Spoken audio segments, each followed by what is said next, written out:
मेरा नाम फातिमा है। मैं बंगाल की रहने वाली हूँ। मेरी उम्र 26 साल है और यह घटना तब घटित हुई मेरे साथ जब मेरी उम्र 15 साल थी। मैं बंगाल के ही एक छोटे से गांव में रहती थी। मैं अपने अम्मी अब्बू के साथ ही रहती थी। मेरा और कोई भाई बहन नहीं था। मैं घर में अकेली ही इकलौती थी। जिस गांव में हम रहते थे वहाँ ज़्यादा लोग नहीं रहा करते थे। 4-5 घर के अलावा वहाँ सिर्फ जंगल ही जंगल था। और उस गांव में एक छोटी सी नहर भी थी जहाँ आसपास के गांव वाले और मेरे गांव के भी लोग वहाँ नहाने के लिए अक्सर जाया करते थे। मैं आप सभी को बता दूं, मैं अपने अब्बू के साथ शाम के वक्त उस नहर के पास टहलने जाया करती थी। जब कभी मेरे अब्बू काम से घर लेट आया करते थे तो हमें थोड़ा लेट हो जाता था टहलने के लिए। मैं अपने अब्बू के साथ रोज उस नहर के पास टहलने जाती थी। फिर एक दिन तकरीबन 7 बजे मेरे अब्बू घर वापस आए। फिर हम सब ने खाना खाया और फिर तकरीबन 8 साढ़े 8 बज रहे थे। मैंने अब्बू से बोला, आज आप नहीं लेकर जाओगे क्या मुझे? तो वह बोलते हैं कि आज काफ़ी लेट हो गया है, कल चलेंगे। पर मैंने अब्बू की एक बात न सुनी और उनसे कहा कि नहीं, मुझे आज ही जाना है, थोड़ी देर टहल के घर वापस आ जाएंगे। तो अब्बू ने मेरी खुशी को आगे रखते हुए मुझे उस नहर के पास लेकर गए टहलने के लिए। मैं अपने अब्बू का हाथ पकड़े अपने घर से निकल गई थी। काफ़ी अंधेरा हो चुका था। रात के 8:45 बज रहे थे। लगभग 9 बजे तक हम उस नहर के पास पहुंच चुके थे। मेरे और अब्बू के अलावा उस जगह पर कोई नहीं था। उस वक्त हम उस नहर के गोल गोल चक्कर लगा रहे थे। रात के वक्त उस नहर के पानी की आवाज़ सुनने में काफ़ी मज़ा आता था। ठंडी ठंडी हवा चल रही थी। मौसम भी चरम सुख दे रहा था। अभी मेरे अब्बू मेरे से बोलते हैं, आओ नहर के पास थोड़ा बैठ जाते हैं। उनके इतना कहते ही मैं और अब्बू दोनों नहर के पास जाकर बैठ गए और पानी की आवाज़ का आनंद लेने लगे। तभी अचानक से मुझे घबराहट सी होने लगी। जो आसपास का वातावरण था, जो ठंडा था, अब वह और भी ज़्यादा ठंडा महसूस होने लगा था। मुझे साथ ही अब इतनी ज़्यादा ठंड लग रही थी कि मैं कांपने लगी थी। इन सब के बारे में मैंने अपने अब्बू को नहीं बताया। मैं और मेरे अब्बू लगभग आधा घंटा उस नहर के पास बैठे रहे। हमारे आसपास सिर्फ पेड़ ही पेड़ थे। 5 मिनट बाद ही अब्बू मेरे से बोले, एक चक्कर और लगाकर अब हम घर वापस लौट जाएंगे। मैंने अब्बू की तरफ देखकर सिर हाँ में हिला दिया। थोड़ी देर बाद ही हम दोनों घर की तरफ निकल गए। घर जाते वक्त मुझे ऐसा महसूस हो रहा था कि कोई हमारा पीछा कर रहा हो। मेरे अब्बू को कुछ भी ऐसा महसूस नहीं हो रहा था सिवाय मेरे। मैं बार बार पीछे मुड़कर देखती पर पीछे कोई नहीं था। फिर जैसे ही मैं आगे की तरफ देखकर आगे चलने लगती तो फिर से मुझे ऐसा लगता कि कोई तो है जो मेरे पीछे आ रहा हो। तभी अचानक से मेरे अब्बू मेरे से कहते हैं, तेरा हाथ तो काफी ज्यादा ठंडा हो चुका है, चलो जल्दी घर चलते हैं, नहीं तो तुमको ठंड लग जाएगी। अब हम दोनों घर पहुंच चुके थे। अम्मी भी सोने की तैयारी कर रही थी। मैं अपने अम्मी अब्बू के साथ एक ही कमरे में सोया करते थे। हमारा गांव में 2 कमरों का घर था और एक किचन था। रात के 12 बज चुके थे और हम सब सो चुके थे। तभी अचानक मेरी अम्मी को ऐसा महसूस होता है कि किचन में कोई तो है, क्योंकि मेरी अम्मी को किचन में बर्तनों के हिलने की लगातार आवाज आई जा रही थी। उन्हीं बर्तनों की आवाज की वजह से मेरी अम्मी की नींद भी टूटी थी। मेरी माँ फौरन उठकर बैठ जाती है। तभी एकदम से मेरी और मेरे अब्बू की भी आंख खुल जाती है। तभी फौरन मेरे अब्बू अम्मी से पूछते हैं, क्या हुआ, क्यों हड़बड़ा रही हो?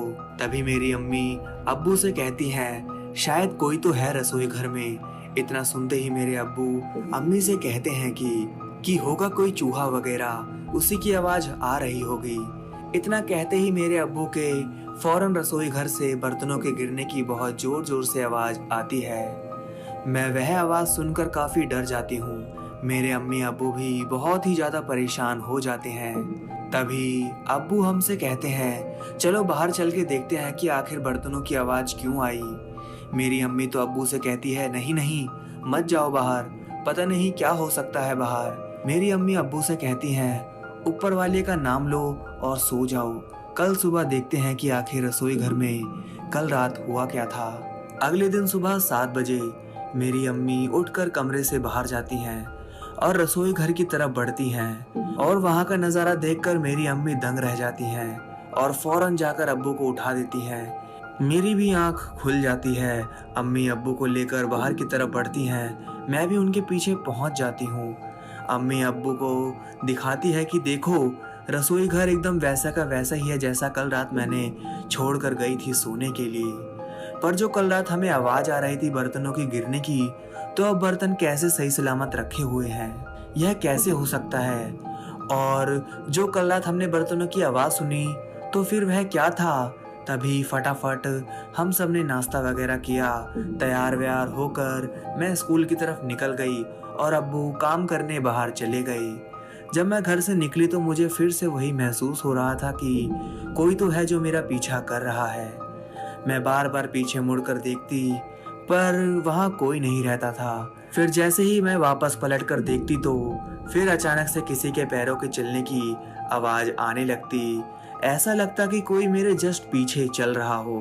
मैं बहुत ही ज़्यादा डर गई थी, तो मैंने अपने स्कूल की तरफ एक बहुत तेज़ दौड़ लगा दी और मैं फट से अपने स्कूल के अंदर जा पहुंची। फिर दोपहर के वक्त जब मैं घर आ रही थी, तब रास्ते में मेरे साथ ऐसा कुछ भी नहीं हुआ जैसा सुबह हुआ था। जब मैं घर आ चुकी थी, अम्मी मेरे लिए खाना निकालने गई हुई थी। अम्मी ने मेरे से बोला, जाओ कपड़े वगैरह चेंज कर लो, हाथ मुंह धोकर बैठ जाओ, मैं तेरे लिए खाना निकाल कर लाती हूँ। मैंने अपने कपड़े बदल लिए थे और हाथ मुंह धोकर मैं अपने बेड पर बैठी थी। तभी कुछ ही देर में अम्मी मेरे लिए खाना लेकर आई। खाना उन्होंने मेरे सामने लाकर रख दिया और उन्होंने उस कमरे का गेट अंदर से बंद कर दिया। तभी मेरी अम्मी अलमारी में से एक साड़ी निकालती हैं। मैं अपनी अम्मी से बोलती हूँ, आप क्या कर रही हो? तो वह कुछ नहीं बोलती। उनका सारा फोकस उस साड़ी को खोलने में था। मेरी अम्मी उस साड़ी की तह को खराब कर रही थी। मैंने अपनी अम्मी की तरफ से ध्यान हटाया और खाना खाने लगी। तभी मैं देखती हूँ अम्मी की तरफ। अम्मी ने साड़ी का एक छोर अपने गले में बांध लिया था। मैंने फिर से अम्मी से पूछा, आप यह कर क्या रही हो? पर तब भी मेरी अम्मी कुछ ना बोली।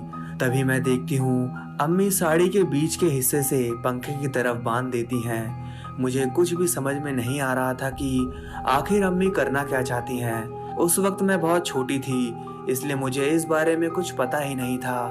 तब एकदम से मेरी अम्मी जोर जोर से सर हिलाने लगती हैं और उनकी आंखें भी एकदम से बिल्कुल काली पड़ जाती हैं। तभी वह पलंग पर चढ़ती हैं और पंखे से बंधी साड़ी को और छोटा करके पलंग से कूद जाती हैं। जैसे ही अम्मी पलंग से कूदती हैं, मैं देखती हूँ कि मेरी अम्मी मेरी ही तरफ देखकर तड़पने लगती हैं। अपनी अम्मी को ऐसा तड़पता देख मैं जोर जोर से रोने लगती हूँ। थोड़ी ही देर में मेरी अम्मी मेरी ही आंखों के सामने मर चुकी थी। मेरा रो रो कर बुरा हाल हो गया था। साथ ही मुझे यह भी नहीं पता चला कि कब मेरी आंख लग गई रोते रोते।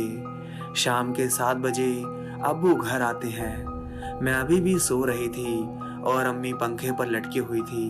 तभी अब्बू ने दरवाजा खटखटाया। तभी दरवाजे की आवाज़ से मेरी आंख खुल जाती है। मैं देखती हूँ कि अम्मी की लाश अभी भी पंखे पर लटकी हुई है। तभी मुझे फिर से दरवाजे पर किसी के खटखटाने की आवाज़ आने लगती है। मैं दरवाज़ा खोलती हूँ तो देखती हूँ अब्बू आए होते हैं। अब्बू कमरे के अंदर का नज़ारा देखकर दंग रह जाते हैं। उनकी सांसें अटक जाती हैं। अब्बू की शक्ल देखकर मुझे भी अब रोना आ जाता है। तभी फौरन अब्बू मेरे से पूछते हैं, यह सब कैसे हुआ और किसने किया? मैं अब्बू से कहती हूँ, अम्मी ने यह सब खुद ब खुद किया।